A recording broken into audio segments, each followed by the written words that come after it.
Board meeting. Rise. Say the pledge of allegiance.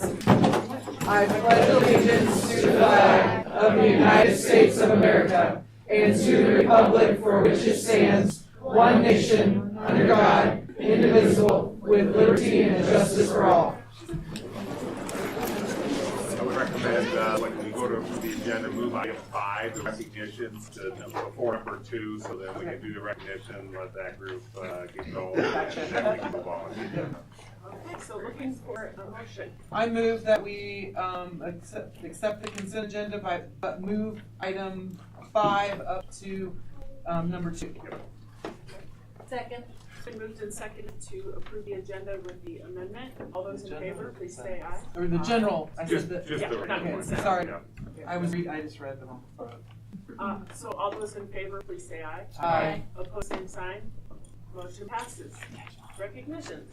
Okay, tonight we have 3 individuals to recognize. I know there's a big group for some of you, and this is the Lancer Pride Award, which our school board helps with the recognition team to look at nominating people that not just do their job, but above and beyond, and people recognize in our community to be people of force in terms of high achieving and concern for others, caring for others, making a difference in our district every day. So we got 3 wonderful people, and I'll start with the first one here. Deb, where's my glasses on? Do I? Bachelor. So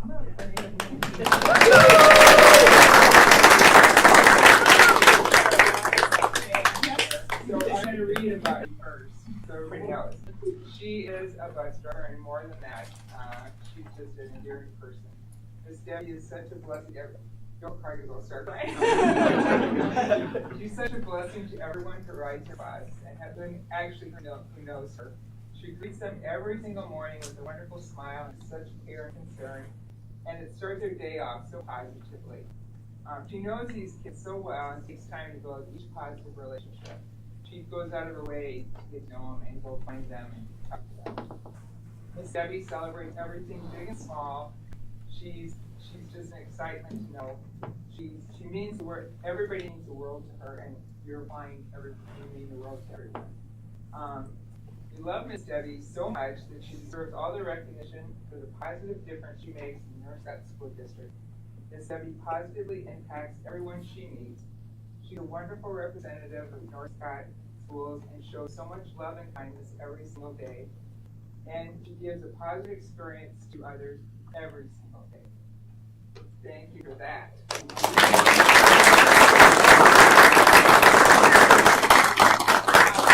Let's call up for band club. All the kiddos, come up. Hey, you didn't know they were coming, did you? I think he's too. Comment and stuff like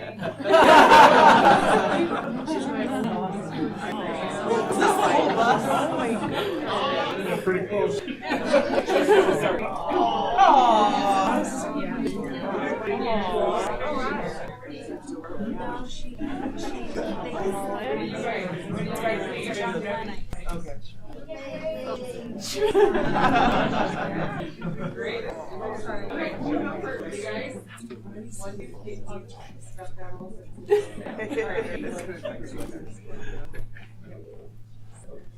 Now say your name, everybody. Ready? What's your name? Yeah. Yes, my granddaughter. Jane. Waylon. Willow. Nancy. Cora. Hannah. Willow.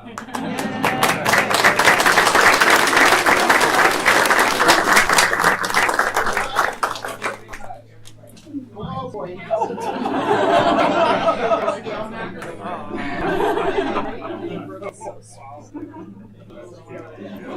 love these kids. Absolutely love them. Yeah. What do you like about your job? I'm gonna guess, but what? I love the kids. I thank Derek for hiring me, and this is the best part-time job I've ever had. and I would do anything for these kids. I treat them at least once a week. I was out sick for about 3 weeks when I came back. The very first day, Cora says to me after I picked her up, "Miss Debbie, did you bring treats today?" I said, "Not today, I didn't." She goes, "Well, I thought you missed us." I did miss them. And they missed you very much. And I'm not one of those drivers that cares if the bus gets dirty. It's sweet. I sweep every day, but God bless you. I love them all, and I would take them all home with me. I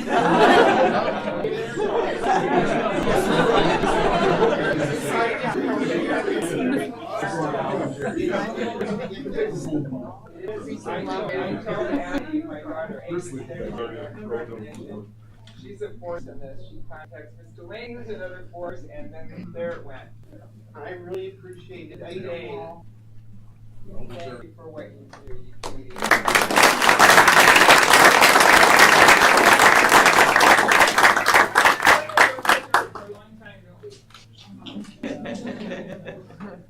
Well, thank you, and you guys can all go home and bother your mom and dad. You don't want us to do this. Parents should take these twists. I think ice cream. Yeah. Just saying. We'll take the bus. Yeah, take the bus to have ice cream.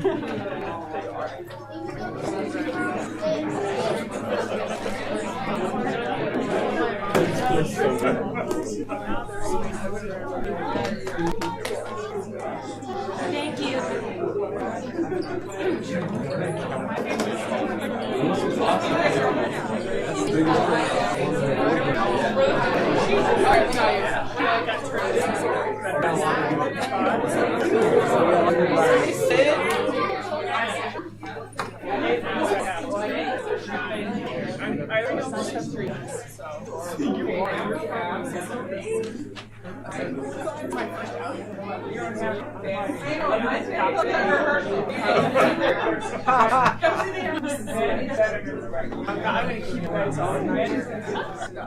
She's been a high school English teacher for the past 13 years and has enjoyed teaching great classes and shows. And working with a wide range of students. She currently teaches all 4 grades in the College of course and enjoys seeing her students strive through creative opportunities. Beyond the classroom, she's a speech coach for the North Scott speech team, which just went to state, right? All state. I know, cool. And worked with Lance Productions in marketing and production. She also leads international travel groups along with Jen Sandman. And in Germany, Austria, Switzerland, Italy, and Greece and students. This summer, they're excited to take students to Japan. A first-time trip to North Scott. She loves that she gets to know students both in and outside of the classroom and celebrates so much what makes North Scott a wonderful place to live. And they appreciate you so much for this. Because you're giving them major experiences. I'm lucky I get to do that for them. And don't forget your tickets to Lance Productions Spring Musical.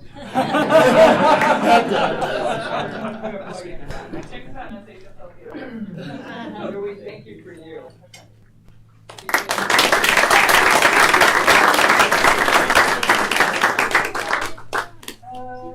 I'm really grateful that I get to work with a lot of amazing people and have a lot of creativity to do what's right for students and get to see them grow and learn and thrive both in the classroom and outside the classroom. And I'm really happy that North Scott offers so many opportunities for kids and that I get to be part of it. Like, please get your tickets. Winning night is this Friday. Yeah, it is going to be great. So my favorite at rehearsal.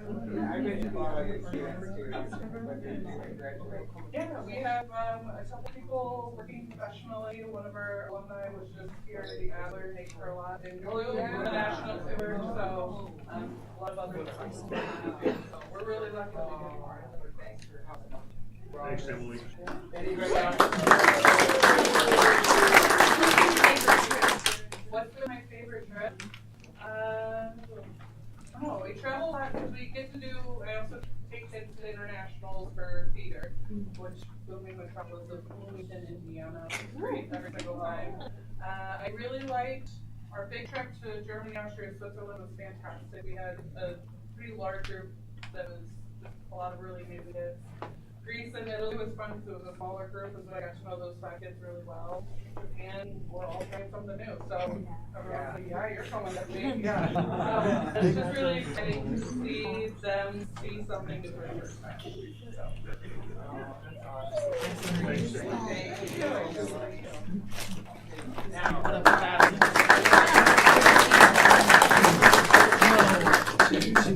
How did you first well, as we know her, Miss Lori Potts. And she deserves it. She is, most of everyone here knows her. It's her 32nd year. You're going to see her butt. Absolutely. Good. Please. How long? As head of our high school choral department. Yes. Where she oversees 3 curricular choirs and 2 extracurricular jazz choirs, with enrollment averaging 160 plus students yearly. That's major. You really get interested, I know. The choir department auditions for All-State and has 14 to 25 members accepted into the Iowa All-State Chorus. Most recently, Ms. Potts directed the 57-member choir, North Scott Singers, in performance at the American Choral Directors Midwestern Conference in Milwaukee. This prestigious performance was met with rave reviews and a standing ovation from choral directors from the 10 state regions. And we could go on and on about your accolades, what you've done over the last 32 years, and how our music department do such wonderful things. And I bet you follow those students that graduate too. Yes, we have a number of students that are teaching in different places across the state. Yeah. So it's fun. So wonderful. Well, here's for you. You make such a great investment, kid. Oh, and create That will music for all those kids. They kind of wonder about it. So you'll think it was very wonderful. anyone else here? I'd be remiss if I didn't say anything about Lori. I know Lori for several years, at least 25 of the 32 worked with her. And she was very instrumental getting my granddaughter involved in music, and she has flourished at Drake, even though she didn't major in music. She did minor in music, and just a fantastic educator, gets kids involved in music. I've got another granddaughter in another school in Iowa that's in choir, and when we see the all-state people that come out and the number of kids that come from North Scott, I always ask my other granddaughter, how many came from, I won't say the school. And she said, well, we have one. And I, well, yeah, several. So it kind of tells you what kind of program we get here in North Scott. So thank you So very much much. passion. So much passion. Who did you bring with you tonight? My husband, Bruce. Thank you, Bruce. I worked. And he's told me that he's gonna work for 10 more years. We'll hold you to it. All right, well, thank you, Lori. Thank you, Lori.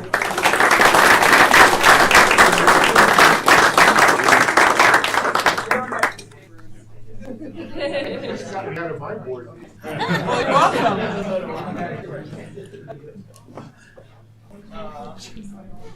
Wow. Nice. Students can all move up to the front row now. That's not. Okay. At this time, are there any comments or suggestions from citizens that would like to address the board?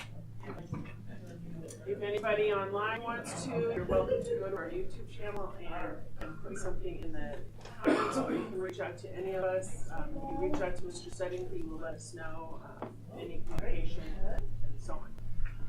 I also see we have some students here today, so we'd like to take a second just to have you stand up and introduce yourself. Tell us what year you are and what's your favorite thing to do in the warm weather. Because today it's finally feeling like the warm weather's coming. Let's start down there. Okay. I'm Charlie Peterson. I'm a junior, and my favorite thing to do is probably play baseball. Yes, I am. I'm Sophie, I'm a junior, and my favorite thing is to run in the warm weather. I'm Logan, and I'm a junior, and I like to go on walks. I'm Carson. I'm also a junior, and my favorite thing to do in warm weather is fly. Awesome. I'm Kieran. I'm also a junior. I like to do things. I'm Zoe. I'm a junior. I like to swim. I'm Chrissy, I'm a junior, and I like to play pickleball. I'm Marley, I'm a junior, I like to run. I'm Kendall, I'm a junior also, and I guess be with my friends. I'm Isley. I'm a junior and I like to play pickleball with my friends. I'm Sydney, I'm a junior, and I like to play pickleball. I'm Katie, I'm a junior, I like to play tennis and football. I'm Vincent, I'm a junior, and I like to play football. I'm Mason, I'm a junior, and I like to run. I'm Sydney. I'm a junior and I like to be with my friends. I'm Maddie. I'm a junior. I like to play tennis. No. I'm Ava. I'm a junior and my favorite thing to do is tennis. I'm Tori. I'm a junior. My favorite thing to do is tennis with my friends. Great. Well, welcome all of you. And any of us can sign your sheets afterwards. So when we're done with the meeting, just come on up and we can fill out your form for you. Okay. Looking for an approval for the consent agenda. So moved. Second. It's been moved and seconded to approve the consent agenda. Any questions or comments? All those in favor, please say aye. Aye. Opposed, same sign. Motion passes. Okay, the public hearing. Do I need to- Just if you need to state that the public hearing is open. Okay, the public hearing is now open, and I believe Jill is going to go into some things with us. Sure. Okay, thank you. Just a quick highlight for anybody listening, we've had several meetings at this point to go over the budget. Nothing has changed since the last time we met and discussed it. The budget that is attached for fiscal year 27 is at 2% supplemental state aid, set at a tax rate of $11.36 compared to $11.76 last year. It's been continuing to go down a little bit every year. District-wide revenues, not just the general fund, but all revenues are budgeted at $58.2 million, with expenditures at $61.1. Again, we're just investing in assets still. That's the reason for that difference there. And it will have an estimated maximum authorized budget, unspent authorized budget of $57.2 million and $13.9 million. Overall healthy budget. So this evening, I'm just asking for board approval for the fiscal year 26-27 budget. Okay. The hearing is open, so are there any comments or questions from the citizens about our budget? Okay, then I'd like to close this public hearing. I'll take a motion. Make a motion to approve the, Close close the public hearing. Close the session. Close it. And then, is there a second? Okay, it's been moved and seconded to close the public hearing. All those in favor, please say aye. Aye. Opposed, same sign. Okay, we're back in open session. I move to approve the 26-27 budget. Second. Okay, any questions or comments from the board for Jill? Okay, it's been moved and seconded to approve the budget. This is a roll call vote, so beginning with Mr. Wood. Would I? Eckhart, aye. Dunn, aye. Bergfeld, aye. Kathy, aye. Dittmer, aye. Lindemann, aye. Motion passes. Thank you, Jill. Thanks. Okay, on to Bill. Bill, back to you, Jill. Okay. I don't think I have it open right now, so I'm just. Sorry. Usually I'm all I organized. jumped ahead No, because you're we good. skipped the recognition. Okay, this evening I have $479,121 worth of bills presented for approval for payment. I've selected to highlight a payment to the Scott County Auditor's Office for $3,315. That was for the March 3rd special election, for the capital election. Fees and costs associated with that. A payment to Media Quest Signs for $2,941. That was for parts to repair the signage by Lysol, which is nice to have up running. And a payment to Chumley Commercial Concrete for $8,790 for some concrete work for the Neil Armstrong playground.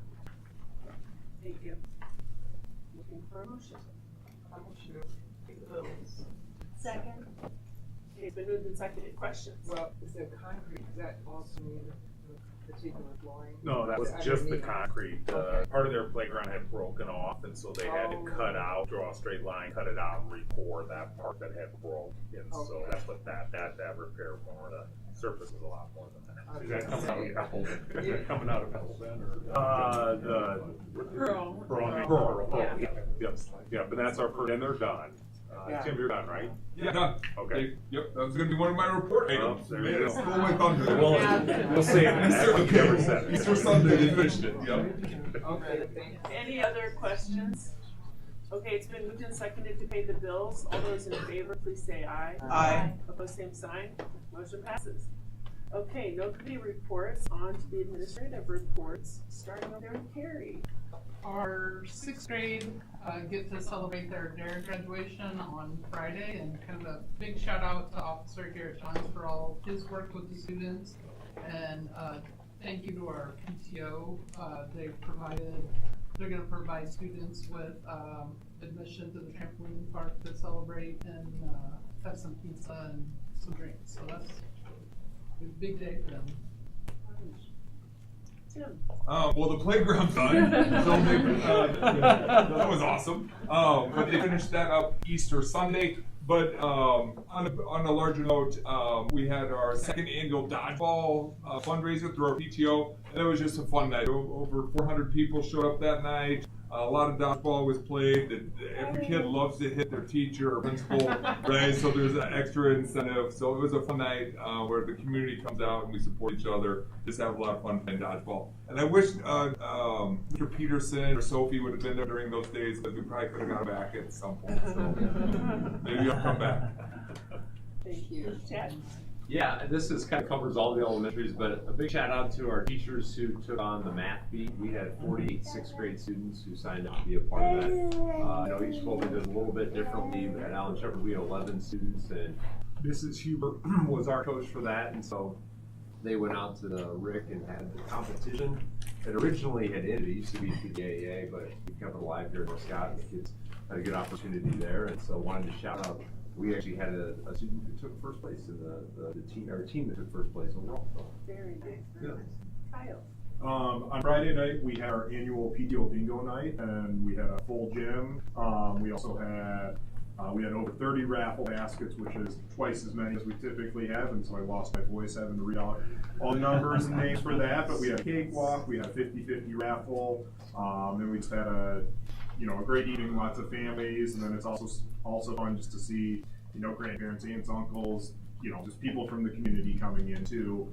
And so, yeah, it was a great turnout and a great fundraiser for our PTO. Thank you. Erin.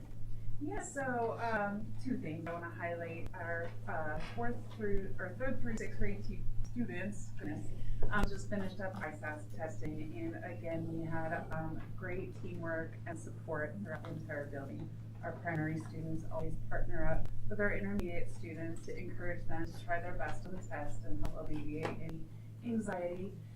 If you're not on Facebook to see some of those pictures, you might want to, because it's just adorable. They had a parade for them and everything, and it's a beach under the sea, and everybody got a Hawaiian lei, just to kind of give those kids that extra boost. And we were very proud of their effort that they put forth on those tests. For those who haven't heard, the math test, a lot of tests were adjusted this year, and we were expecting that first math test to take about 80 to 85 minutes is what was estimated, and we had many of our elementary students taking 2 to 3 hours plus to complete. So it was a very rigorous test, and our kids persevered, and our staff was so flexible in the moment, so very proud. And then also, we are gearing up for our second round of peer coaching in the building. And so that's going to take place the week, for the most part, the week of the 20th. And we've taken those staff feedback to try to refine that process and make it more streamlined for the second round. So I'm very excited for your experience. Chad. All right. Well, we do our math ISASS tomorrow, so I'm a little nervous after. Get ready. It's okay. We'll do great. So I'm going to highlight our junior high play. We got a picture there with all of the people that were involved with it. The sixth graders came over. They delivered a performance for the sixth graders or incoming seventh graders. That went great. Then our junior high went over there as a student body. That was fantastic. And then they actually put on a public performance for that as well. Everybody did a great job. It gives opportunity for some students that maybe not be involved in athletics to shine, and it always blows me away. The courage it takes to get on stage in front of all of your peers and do that, and they did a fantastic job. So it was a great experience for all of us. So. Andrew. I have 3 things on there. Top one there is Marlon Stewart. It took about 30 kids with the IJAG program down to living lands and waters to just see the careers associated with the Mississippi River. There was a dozen different things there, but kids got to see that and getting those kids a chance to see firsthand what careers are offered in that area. The other couple ones are Tractor K. Earlier this month with FFA. That's a really cool thing. They got on the road and went up to Tim Green this year. There's 15 tractors, and they get elementary children excited and give a little bit of background knowledge on farming and FFA and agriculture. And then last but not least, Chris Green was in our building on Friday, just talking about the hopes of violins, which is a really cool story about a violin that saved a person's life from the Auschwitz camps. It was whatever, 2-3 a year old violin that's been refurbished, and they played it. That's pretty cool to see. So kind of a cool story there. So a lot of cool things happening tonight. We're excited that we've done math curriculum for the core, and now we're going to focus for that small group of special ed students that are on alternate assessment. We're excited to do that.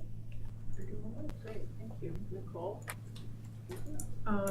We curriculum cabinet met at Shepherd in March, and we observed math classrooms and math intervention, and we're focusing on instructional rigor and student collaboration, student engagement services.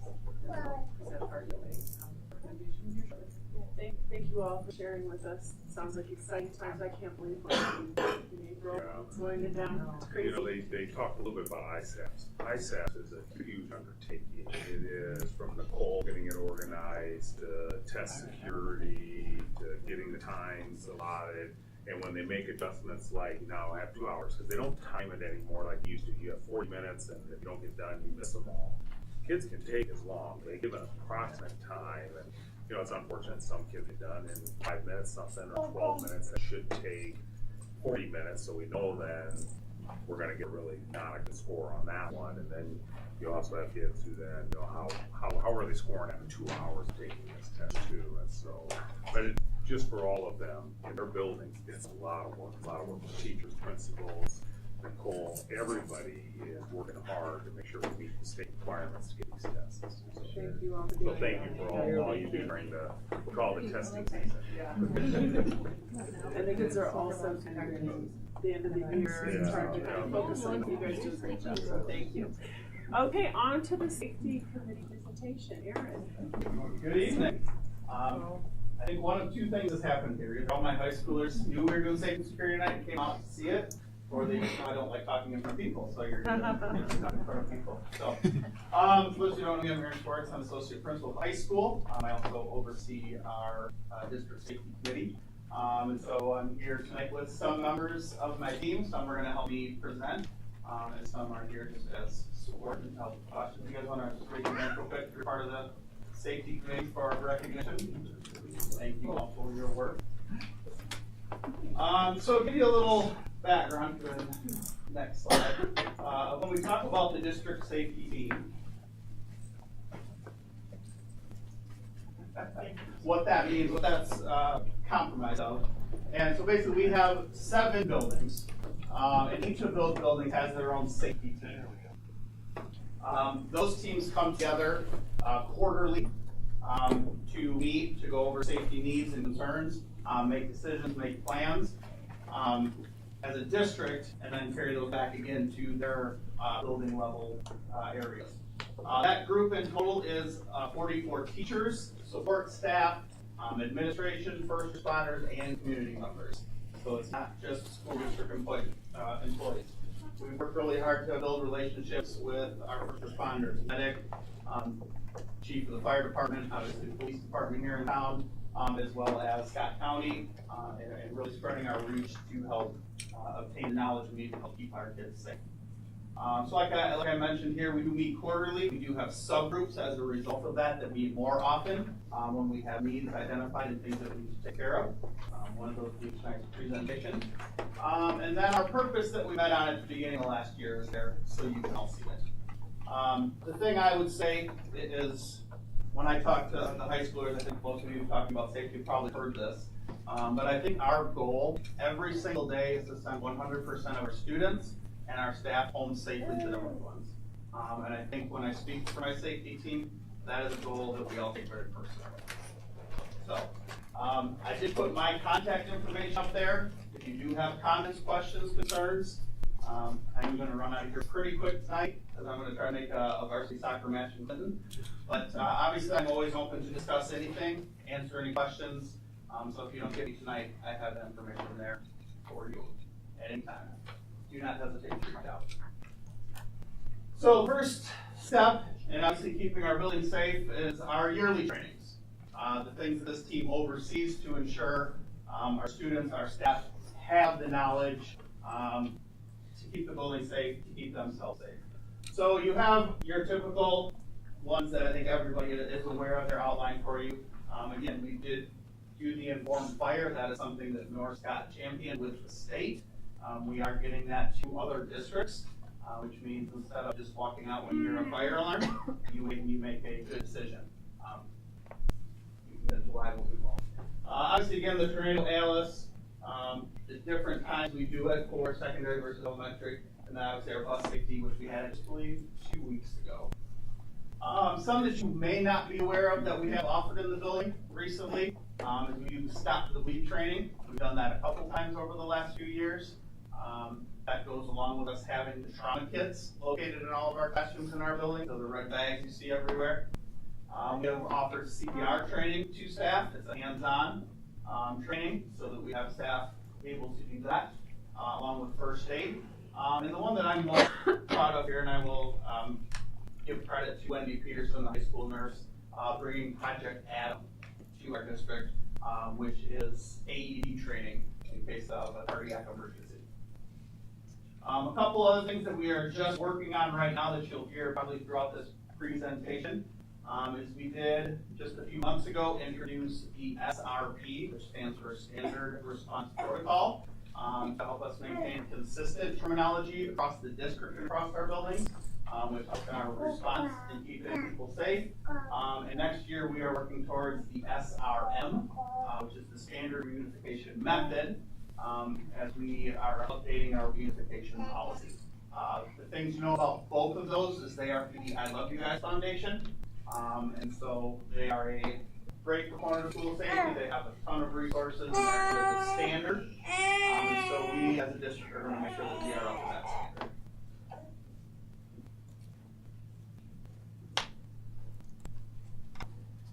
A piece of this that has changed with all the changes is, for those of you who are familiar with P3, this is our anonymous reporting system. If we do have issues that need to be addressed, and kind of a quick history with this, it is called Say Something now. And again, it used to be called P3. So this started probably 70 years ago with the Quad City Crime Stoppers. They gave a grant to all area schools in the Quad Cities, so Scott County and Illinois side, to pay for this anonymous reporting system. We had that for a few years until the SLFRF, I'm getting the acronyms here, grant came through, which then created what was called Safe and Sound with the state of Iowa. Safe and Sound with Iowa did not offer as much reporting options as the original P3 did. They only focused on 5 critical things, where the original instance of P3 that we lost when that grant came into place did offer. So the district team worked together. We partnered with Sandy Hook, another leader in school safety, to switch over and basically take what P3 offered us originally with what Safe and Sound Iowa offered us, and make that into one platform for our district. So what we have with Say Something through Sandy Hook is that students can report all of the same instances that they could when we had our original P3, and that app is monitored by Sandy Hook 24/7. So if any report comes in, it is seen immediately. It doesn't matter if it's 2 in the afternoon or 2 in the morning. If there's a life safety event, they have the ability to contact our administration, our police, they have all of those direct contacts, and take care of it immediately. So we are addressing these as they happen. When we rolled this out to start this year, all of our district students received the same training, age appropriate of course, from 6th through 12th grade. Done with that, I will turn over to Scott. Thank you. I'm going to talk a little bit about after action reviews, some of the things that I've brought into the district through need. When we have a safety situation where we have to make a call, whether that be a lockdown or a hold or any of the new definitions that we have announced recently, one of the things that I do specifically is create a timeline from the minute that information comes across the radio or directly to Joe, we start the countdown. And from there, we're measuring the times that it takes to communicate to our stakeholders, so you all. What does that mean, and what does that look like, and how can we do that better? After the incident happens and the timeline is assessed, we all look at that timeline and add things that help us look at the big picture. What could we have done better? How do we make this next step, and if there's something else that happened similarly? And then I also have a record of all of the communications that we've sent out since the day I began. So if you have something that's a repeat incident, we can go back and look at what did we do here, and how do we do this again to communicate. So identifying the gaps is really important, and seeing what it is that, there are so many situations that can't be written ahead of time. There are so many situations that we can't look forward to and say, oh, yep, we've got everything completely cataloged for this. So we're always looking at those gaps and trying to figure out the best way and the fastest way to communicate not only to our students and staff, but also to the parents and everyone else that's involved in the community. The last thing I would say is I spent a considerable amount of time kind of in this idea of what kind of terminology are we going to use? Should we recreate the wheel and create our own terminology? And through the terminology document that you can find here, our emergency preparedness glossary also gives us timelines of, do we react and spend extra time gathering information, or do we get information out quickly to our stakeholders? And so what those timelines are, and how quickly you can expect information when we have an incident. This is also our newest information that will be coming from the I Love You Guys Foundation. This is one piece as a sample of the things that they already have ready for us. The second thing I want to talk about is our PIO group that is taking place across the Quad Cities right now. PIO stands for Public Information Officer. A little over a year ago, I was invited by Celeste Miller, the communications director at Edinburgh Community School District. She invited me to come to a lunch with a bunch of other communications directors across the district, or across the Quad Cities, just to have lunch and talk about things. And this group came up. It was something that had stopped during COVID, during 2020. And they were looking at starting it up again. And I raised my hand. I want to be part of this. I want to know what's happening within the Quad Cities. How can we support each other, but also how can I learn? I'm one of the youngest people in the group, and I mean young, not like age, but youngest as far as experience is concerned. And so all of these people that you see, all of these logos that you see on this board, we meet every other month. And then tomorrow I'm joining Erin to FEMA training. And so we will spend 3 days in intense FEMA training, getting our certifications. So you can go on to the next slide. So this kind of walks through the different FEMA trainings. So we will be going through the IS-29 Public Information Officer Awareness Training for the next 3 days. I currently have my certification in IS-100, so that's Incident Command. We'll also be going through Public Information Basics, and I am finishing my 700 and my 800 here shortly. Now, if you guys could just put in a word for the federal government and they quit shutting down my website so I could actually keep my test.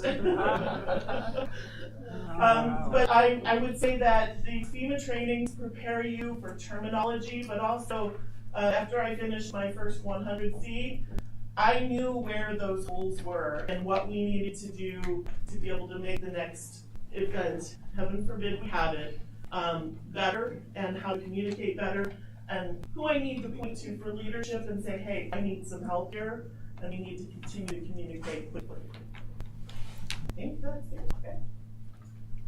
So I think with what we talked about already, you can kind of hear there's an underlying theme for communication, whether it's at the beginning of an event, during an event, or after an event.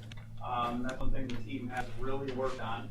And through some grant writing, we've already mentioned the state-funded grant cycle a few years ago. We really began to start to address some of those needs. With the SLFRF grant, we were able to shore up our radios for the most part. Still working on one thing for that. We added a bunch of cameras, and we worked on some door access controls to, again, further secure our buildings. This year we did apply for a COPS grant, seeking more communications to help, again, close the remaining gaps we have with the radios. That we did not win, unfortunately, this year, but we are going to work on that again for next year, as well as trying to find other funds to help support the needs of the district to make sure that we are able to communicate the way that we need to. Again, that team works to write those grants, submit those, and try to get us the funds that we need to support safety. I did just mention cameras real quick. Over the last 2 years, through these grants and through some building projects, we have added or updated about 104 cameras across the district. When I started at North Scott, I believe I had 16 cameras at the high school. So I can kind of give you a little bit of the scope of the growth there. And when we are adding and updating these cameras, what we have started doing is we had single position cameras before. It means one camera, one lens, you get one shot. With new technology, with what we're seeing now, we are adding 4-point cameras, so that one camera now shows you all 4 directions. Again, just enhancing that knowledge of what's going on, the ability to see what's going on, and address issues as they come up. Obviously, the newer cameras are also much better quality, much better picture. We can zoom in. And with that, we have started testing an integrated software on the cameras. I don't want to use the word identify, but they can recognize cars and people in those videos and help us as we search or try to track if we do have issues. Again, that's in the early stage. We're working through that, but that is something that we are working to bring to North Scott. Aaron, where do you expect those cameras to be? So facial recognition. It's not facial recognition. So when I say recognize, for example, it will identify a person, and I can say find a person with like a blue sweatshirt and black pants. It will be able to recognize that color combination. It does not recognize facial recognition. And where do you expect to have those cameras at? So new cameras, most of the new cameras have that on them. It's just a matter of our system being able to run on all cameras at once. But anyone that has access to the cameras, whether it's in my office or the SRO office, can use that. So cars that are on our property, cars that are on public streets, kids are on Just public our streets. property, just our cameras. Okay. Yeah, I think you probably explain how it would be used. So tell me if I'm wrong here. So let's say a fake detector goes off, right, in a bathroom. Well, now you get a person on a camera tracking who went in and who left. That's probably similar. It'd be more like a student who's leading and they're mad and they're going, and we're trying to figure out where they're going to, where the software eventually will go and track that student. Right now, we have a person going, okay, I'm gonna jump to this camera. How many at the high school right now? Approximately 86. 86. So it would be nice if that cameras could jump right to the next camera when they cross that line versus 3 people going, did you see him on camera 2? Did you see him on camera 10? That's where I see is why that software potentially, I assume AI, can really help, because then we could track it versus spending maybe an hour, 2 hours tracking down a situation because you're trying to track it from one camera to the next. after, a lot of times it's after an event, whether, you know, somebody did something wrong and you're driving the track. So in my mind, with the practice, with the training, what I would like to see if say one of these students comes and says, hey, I saw a suspicious person carrying a bag, I don't know who they were, but I know they were wearing a red sweatshirt and blue jeans. Is we can put that in the system and it'll be like, it'll pull up snapshots and give us timestamps, cameras, we can go to the most recent. My guess is you guys probably have a lot of man hours and watching cameras to track students every week. Correct. Yeah. Yes. Yep. All right.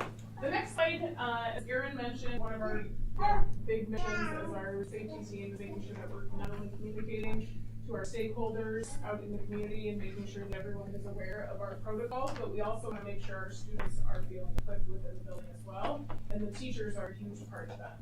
So we dug deep into some curriculum that we already had, and materials throughout our individual building folders just to see what was already in place. And what we found was that 712 had some things already aligned with what we were delivering to the students when it came to our ALICE drills and how we were working with students, how we were having them practice the drills. So as we talked more with the elementary, it showed us that there was really a gap in that where the curriculum alignment, I guess that we could call it, was missing at the younger ages. And what we really wanted to do is make sure that it was age appropriate. So what we did was we dug into a lot of our resources, and just as we do for curriculum at the elementary when it comes to instructional materials, we dug into our safety materials and figured out how could this be best delivered to our students pre-K 1, 2, 3, 4, 6, and then as I mentioned, we already had materials in place for the junior high and high school. So we've done a lot of work with that to make sure that our teachers feel comfortable and confident with what they're delivering to the students.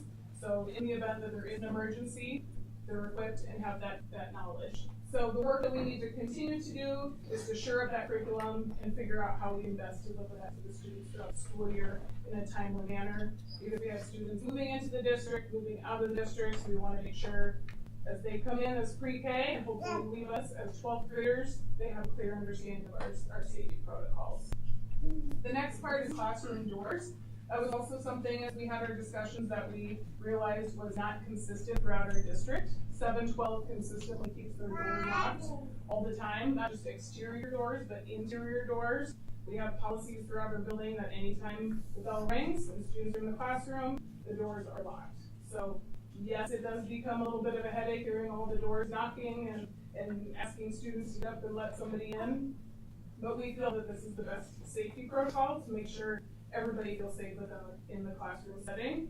And at the elementary, that was something that we had a lot of discussions about because of the traffic in and out of the classroom, using the restroom. They're little, wanted to make sure that we have these policies in place, but also to make it the easiest on teachers as well, instead of opening the door 38 times in an hour. So they had found a lock that has been tested out, and I believe 80% when there was walkthroughs about the elementary buildings, 80% of our teachers were using it and using it successfully. So ultimately, our goal is 100% because we want to make sure those doors are locked and we're consistent throughout the entire district. So hopefully we can move in that direction as we get accustomed to using those more and more.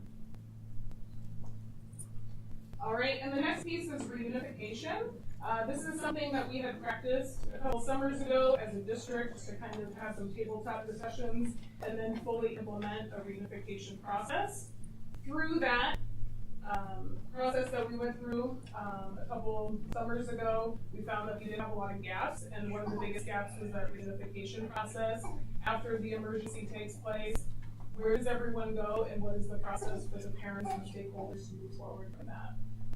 So we put a subcommittee together that met at the end of March, and what we did was we went through our documents and we saw we had a lot of information. A lot of information that included a lot of people that don't work in the district anymore, a lot of information that was just a lot to absorb. And if we want to truly equip people with the information, we want to make sure it's easy and accessible and can be understood throughout the district, and weed out some of those practices that we no longer use and implement some of the new practices that we are going to take on.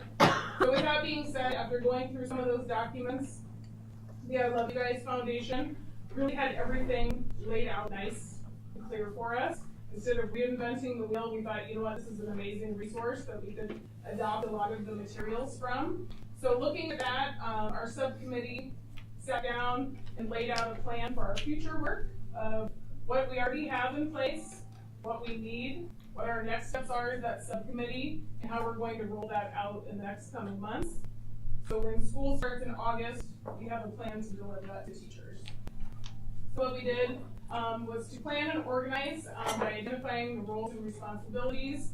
Over the summer, we will train admin in the month of June, have some tabletop discussions at our determined reunification site, and then plan a training for all staff and then small-scale exercises that would include students as well. So in the future, we want to make sure that we can refine this throughout the 26-27 school year to just get better with our reunification practices from here on out.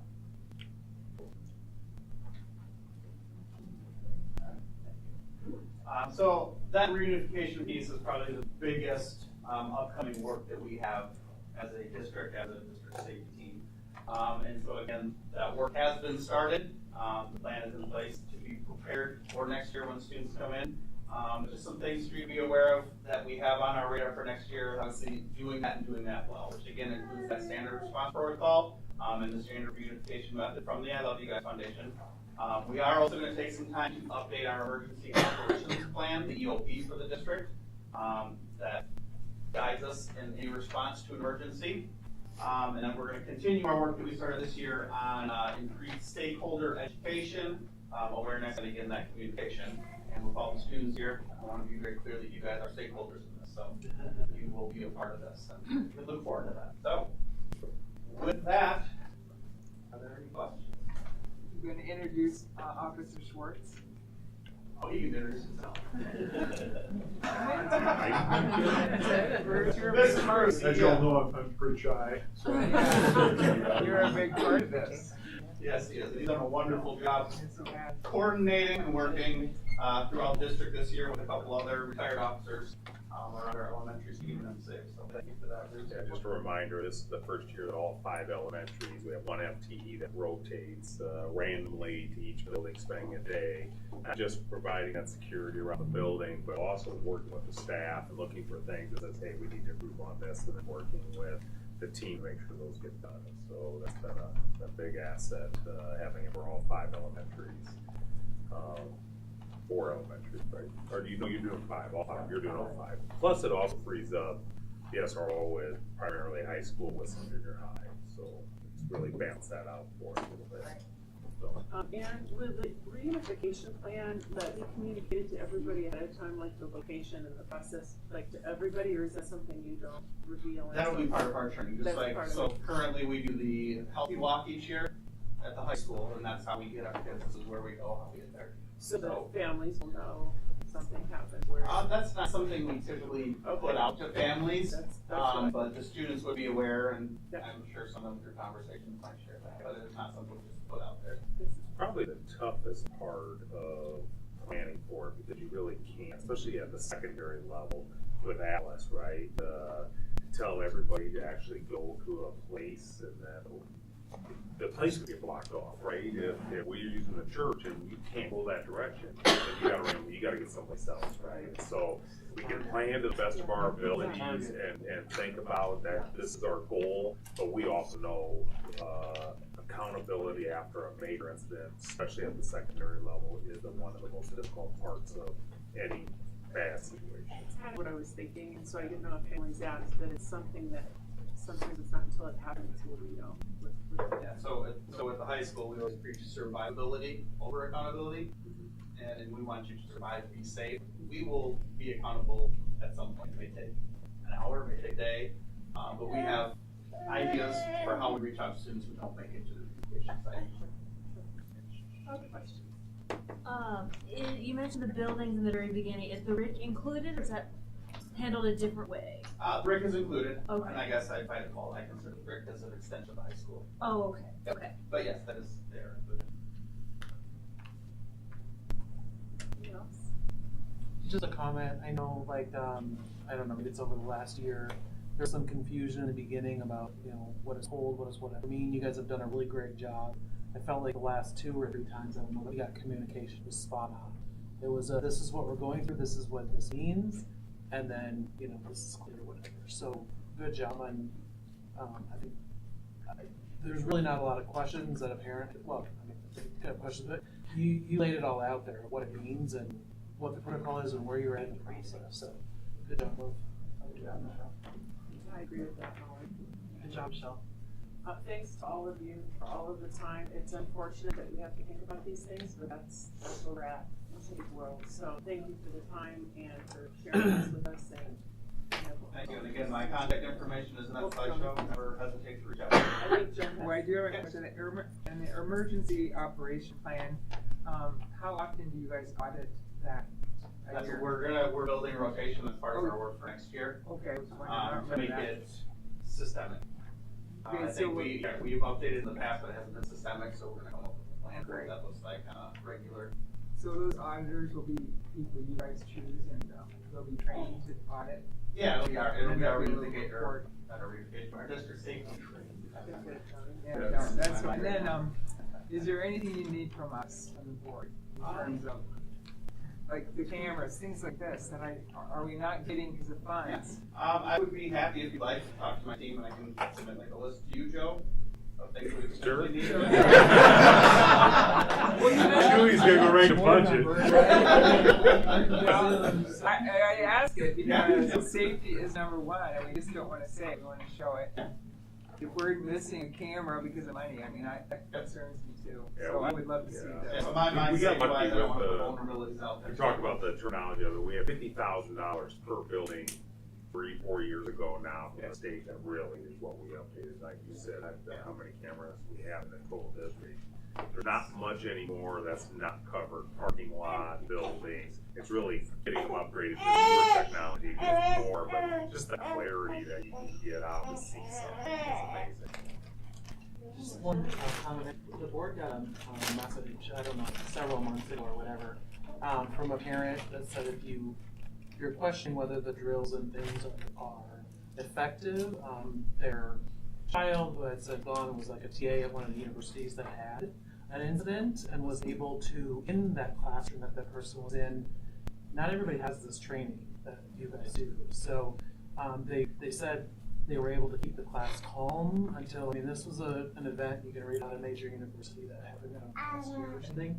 So it was really interesting and great to get that letter from a parent who, their child who left our district was able to implement it at a university out of state when they were in a classroom and help keep the other, college students safe, calm, etc. So another testament, I think, to the work that you guys are doing. How often, Aaron, do we have? Are we having safety meetings through the year? Quarterly. Quarterly. Okay. And then subcommittees based on the needs. Sure. I love to say something. Do you guys have when that comes in? Does it go to immediately to you? I mean, you did describe it a bit, but I want to make sure we are getting those messages. And another question, are we advertising it to the parents and the kids to what the say something means? Yes, yep, all 12 students got a training. Started beginning of the year. Yeah. Yep. And parents are getting that to some kind of communication notices. Yeah, I'm trying to remember. It's in the news, it's in every district newsletter, sure, it goes out. I can't tell every building, but every district newsletter. Like you did send a blast specifically for it. Yes, we did. So I do appreciate what you guys are all doing, and it is critical to safety in the schools, as we all know, and should be talking about it all the time, right? Like you're doing. So I appreciate that, your work. Well, we appreciate your support. Thank you guys so much. Thank you. Thanks. Thanks for coming. Okay, on to old business. There's not new business. The COA curriculum.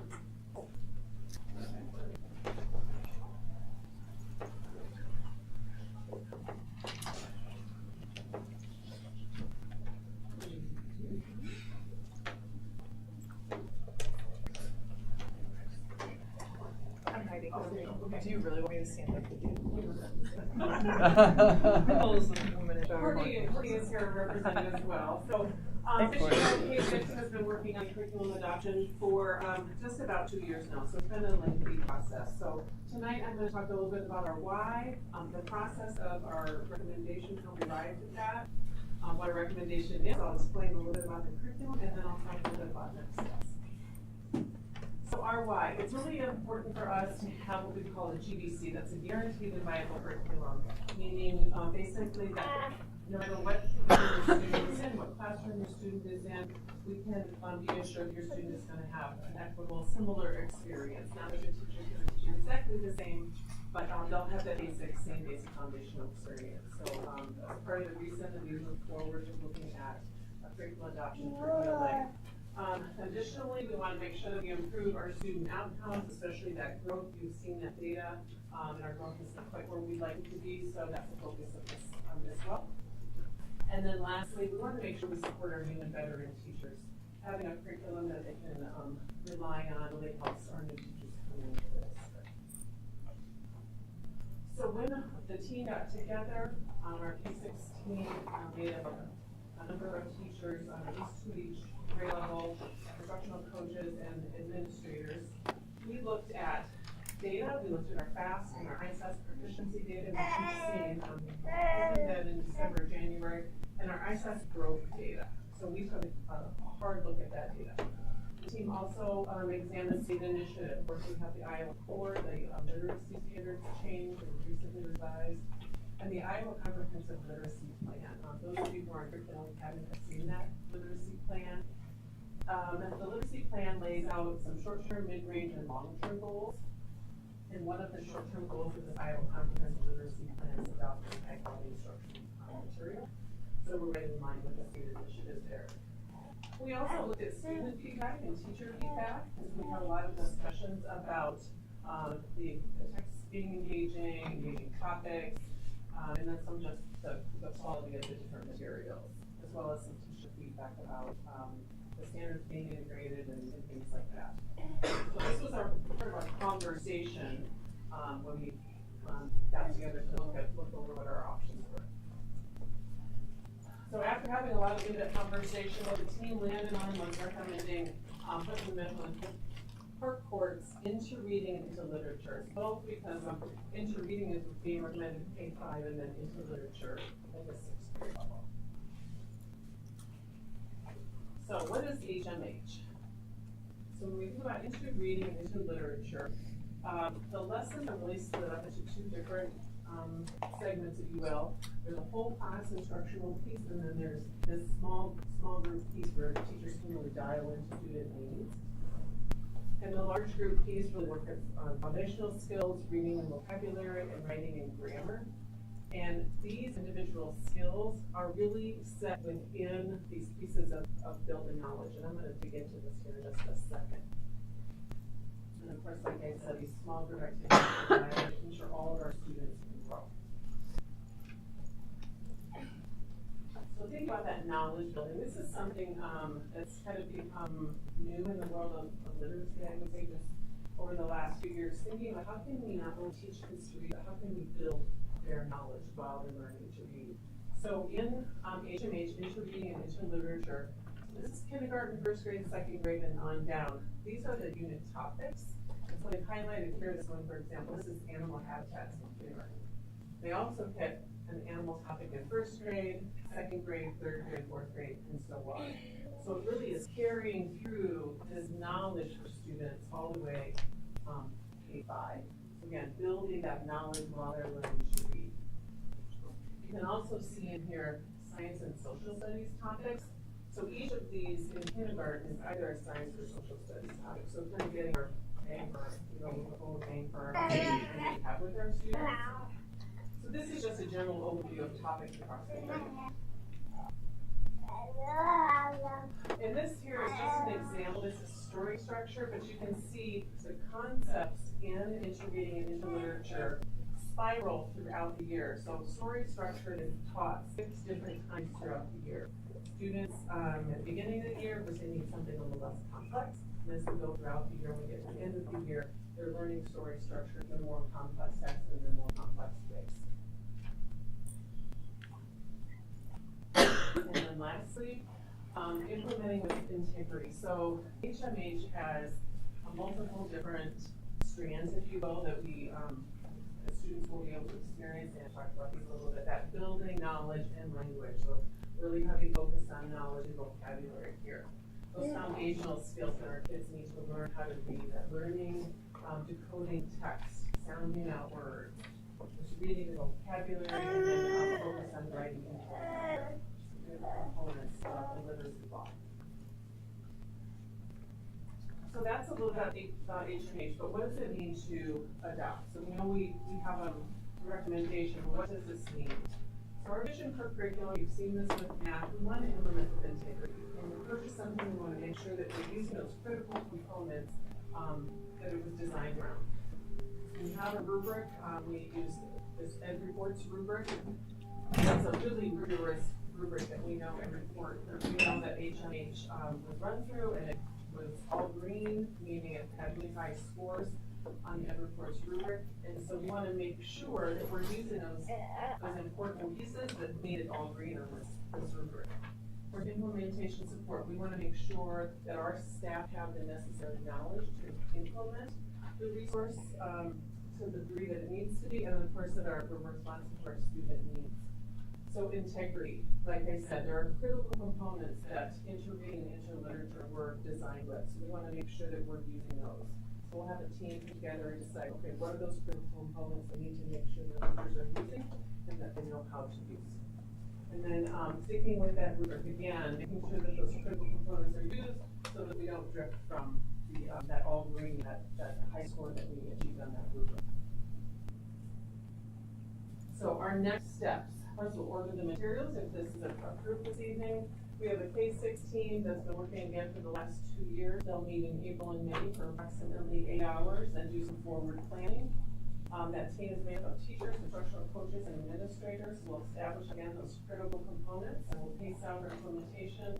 We'll set goals, short range and long range, goals for next year, and goals for several years out. And then we'll determine how we're going to monitor and implement those goals and monitor our plan. Of course, we'll do big picture PD planning for next year. So like I said, set goals and establish a monitoring plan, determine how assessment and grading is going to look, what our expectations are, determine a plan for coaching, and determining a plan for teaching and training our teachers and leaders. So that is ELA in a nutshell. Additionally, K-12 science teams are needing to better understand the science standards that were released in last fall. And K-12 social studies standards were also released, so we'll be working on that next year. That was through a similar process with both science and social studies. So, any questions that I or Courtney can answer about the ELA adoption process or the recommendation that we're making? Anybody? Thank you for presenting that. Is this curriculum already, HMH is already using ELA in high school? Sorry, is it used in high school? High school? We just piloted. Yeah, we piloted it, right. We just finished. They went through a similar process at elementary, right? So are we keeping that in high school, or, I mean, it was a pilot, but are So yeah, so we'll make that I'm meeting recommendation. with the ELA departments, the English departments tomorrow after school. The teachers would love to continue writing their own. Our principals and coaches, or we should be aligning with HMH. It was the one series. Both. This is like a 180-degree turn for us, both at elementary, because we've always written our own. What we've seen over time is less and less people want to write in the summer, 1 or 2 people write. Now we started not getting that fidelity throughout our district in it, and this has more positives than negatives. The one big negative of any time you purchase a curriculum is you take away a little bit of empowerment for teachers. It was also one of the most difficult things, especially for new teachers to our district to say, well, we have a curriculum, but you got to come up with your lessons. You got to try to look through these folders online that were developed by your previous teacher, how to organize the best, and so there's going to be a positive.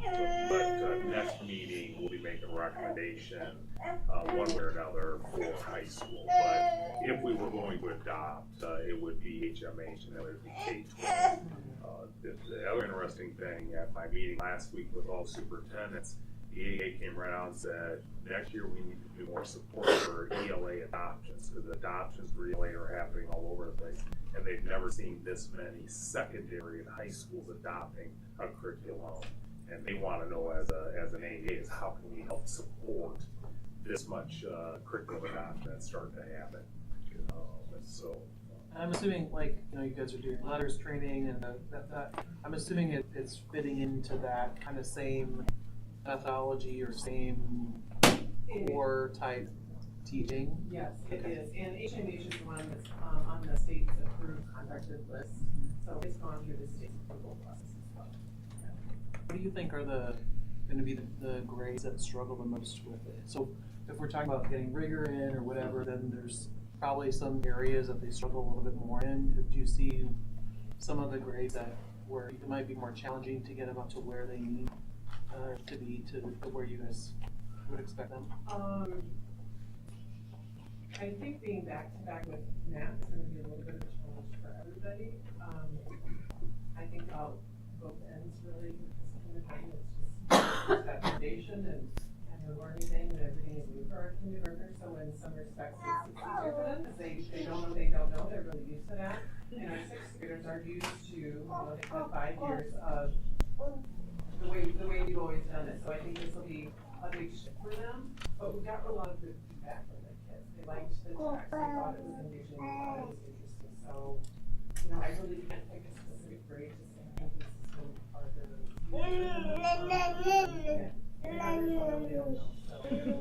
And in our group was, we had all grade levels represented in piloting it, and the older grades also gave positive feedback to their experiences. I think all of the elementary teachers were a lot on the same page once we were finished with it across the board. So, what did you like about it? I like that it has strong foundational skills. I think that for our earliest learners, we really have to make sure that those are solid by the end of kindergarten in a developmentally appropriate way so that the kids have the skills really strong moving forward to then take on the other pieces of it. I think it's laid out in a teacher-friendly way so our new teachers won't have issues with implementing it. Our veteran teachers will be able to add to it their practice and their art, right? Because they'll be able to take it and have their pieces that they're really good with. So I think that will give it some more, integrity, and it will help us across the board have all students receiving similar experience.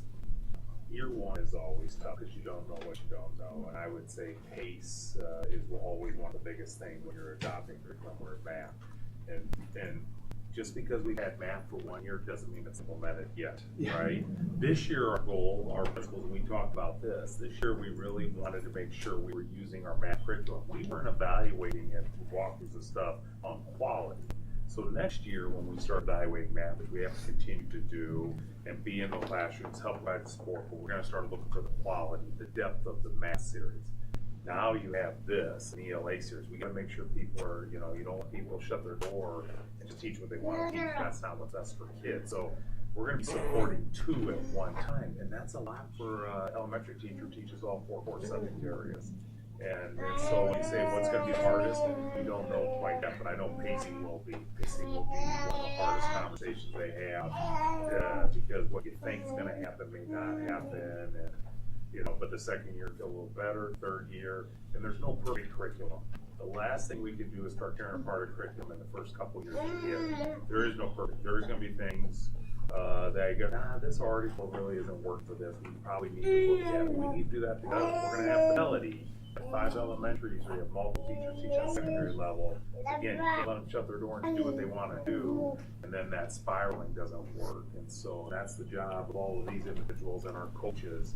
Thank God we still have a TLC program in our district to provide that support to do that, because we'll have 2 going on at one time. It might not be very far behind in science, the same thing happening in science and then social studies. So it's a lot to ask. And we'll really work to line up the science and social studies that's in the ELA realm as much as we can with the science and social studies that we're in those areas, so that we reduce the load. Anybody else? Thank you, Nicole. Thank Thank you, And ladies. the ELA crew, You thank you guys guys. very welcome. No, Yeah, you vote Yes, on this we one. do. Yeah, this one. So looking for a motion to approve the K through 6. I move, so moved. Second.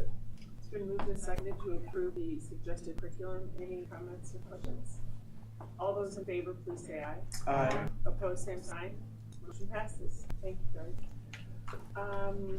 Joe, you want to talk about the Yeah, hood? we haven't exhausted. In there is included in the bid that who won the bid. We did have 2 bids. The other one was $120,000. It was considerably higher for that exhaust one, but Crawford definitely is the lowest bid coming in to do it. The reason we have put this hood into our brand new kitchen is we bought what I call the restaurant or industrial size deep fat fryers and several different devices. Well, you have to legally have a hood. That's why it's expensive, but it's a fairly large hood like you'd see in a restaurant that we connected to a suppressing system, also connected to the fire alarm system, and that's what it is. So that's at the Rick. That's at our new culinary room at the Rick, and so that will have the big deep fat fryers and four. I couldn't tell you what they all are, but that's what it's for. And Crawford really came in compared to the other bid. The reason why we had three people look at it, the other company did not put a bid for it. They didn't want it. For a motion. Second. It's been moved and seconded to approve the bid for the exhaust hood project. Any questions or comments? All those in favor, please say aye. Aye. Opposed, same sign. Motion passes. Shirley, Lynn. Yeah, land purchase on there. I know I sent an email out to you background, but I also brought the map in just in case so you can see it here. We're looking at 26.33 acres at $65,000 an acre right across from the Betflex. That is, I just did the math, $1,711,450. Just a reminder again, that's part of Vision 2025. It's our last expenditure between the money we have there and the solar rebate, which is really part of that money. That will pay for this land purchase to do it. And that will really allow us to finish up Vision 2025. The people we're working with are very good supporters. This is for that area. This is a really good price. Now again, it may be 20 years. Who knows? The district may not end up using it and sell the property someday. This is just getting us in a position in case the population really grows out there in our district. There's land that we own. We could build some type of school building out there if we needed to. So I'm recommending hopefully that you guys approve the purchase of the land, and I'll start working with them to get a closing date. This money, what would happen to it? Well, we have to spend the money. We can only spend this money. The rest of the bond money can only be spent on things that were in the bond.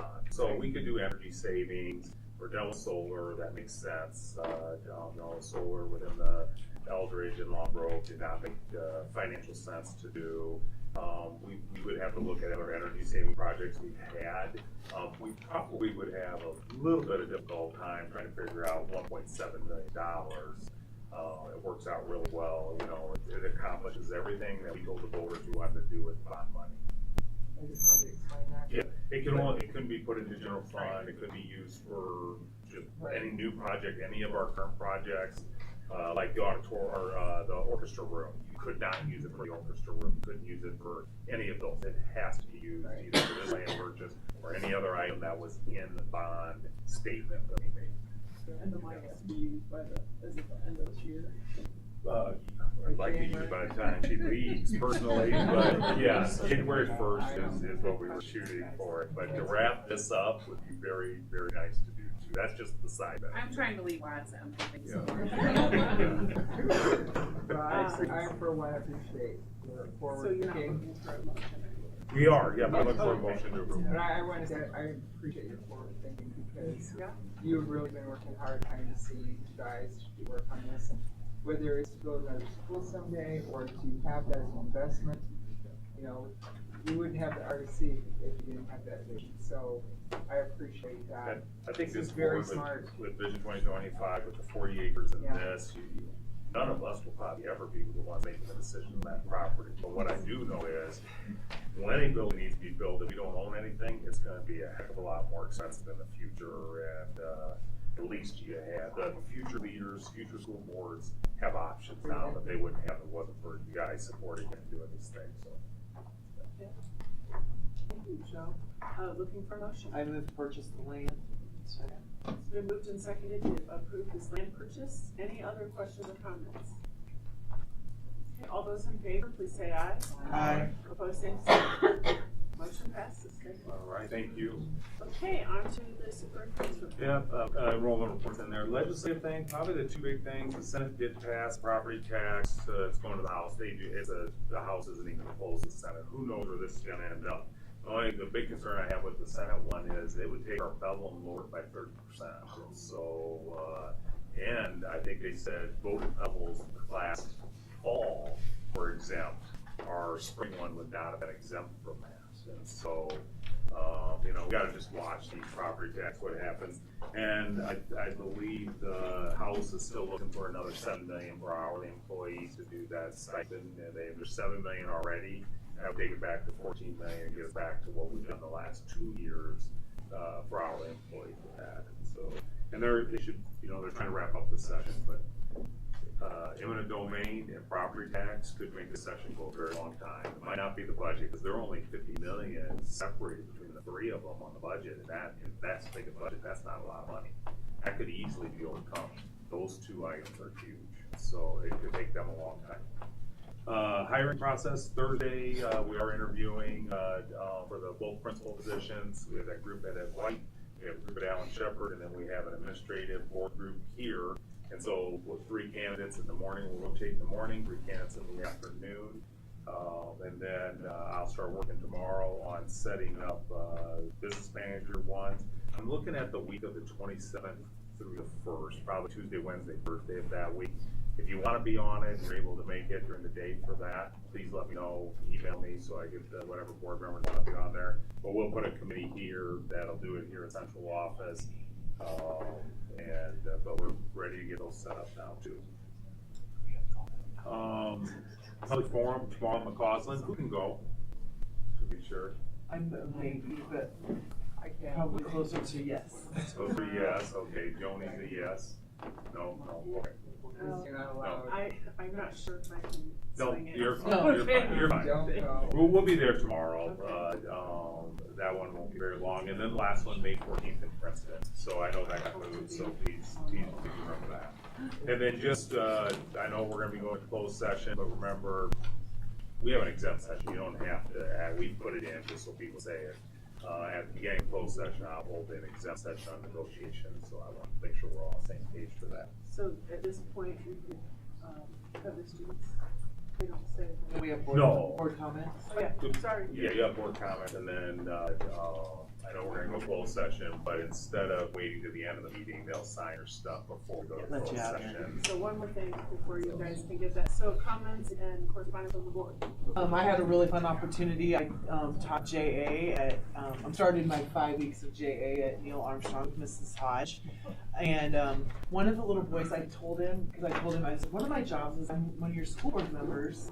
And we talked about that. And he did a really good, these are kindergartners. I was like, I'm gonna ask him how many cookies he can buy with $3. And by golly, he got, and the teacher told me who to call on. So I called on James, and I told him I'd share with you. He got the answer 6 correct, and that was I thought that was really cool. And then I got to do my first brain break with the kids before we left. So, yep. Anybody else have any? Just there's a book for each and every one of you from ISB as well as the ruler. The ISB book is on the Lighthouse Study. If you haven't read it or don't know anything about it, it's something that ISB did several years ago on the connection with high effective school boards produce high effective schools, and they have research that goes along with that. So ISB has actually printed this thing up and actually selling other states. and it's been very well received at the national level. Last 2 years, we've done breakout session at both of them. They were 150 to 200 people in each part of the session. So, I think those studies have been repeated. Quality school boards with good superintendent, a good team, impacts of the higher learning of students. And Iowa was the first one, but this study proved that. Yep. Anybody else have anything? Thanks to the board for being patient with me as I'm recovering, and I feel like I'm starting to get back to normal life, so thank you all for. Sign and self? Okay, yes, at this point, Do we need students. to, do we adjourn? We can sign from there. Sign. But we do need to go.